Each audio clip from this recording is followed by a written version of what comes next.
আলহামদুলিল্লাহ, আজ হচ্ছে মহরমের রোজা থাকার আল্লাহ তৌফিক দান করেছে। তো হচ্ছে ইহুদিরাও কিন্তু আজ রোজা ছিল। এই মহরম মাসের 10 তারিখে ইহুদিরা রোজা ছিল, আপনারা কি জানেন? অনেকে জানেন না। তো আজকের এই রোজা থাকার জন্য আমার বোন আমার মাকে ধন্যবাদ জানালে ছোট হয়ে যাব, তাদের কারণে আমি হচ্ছে রোজাটা থাকতে পারছি আলহামদুলিল্লাহ। অনেক মানুষ জানে না, বিকালে আমি যখন জানাইছি অন্য মানুষকে, তারাও কিন্তু হচ্ছে আমাকে ধন্যবাদ জানাইছে।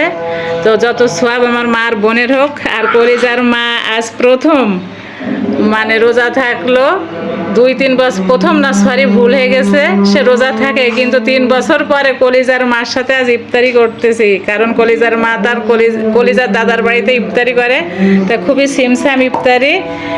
তার বাবা হচ্ছে ইফতারি অনেক কিছু কিনতে পারেনি, তা যা পাইছে তাই নিয়ে আসছে। আর আমরা ভাজা পোড়া বলছিলাম কম আনতে।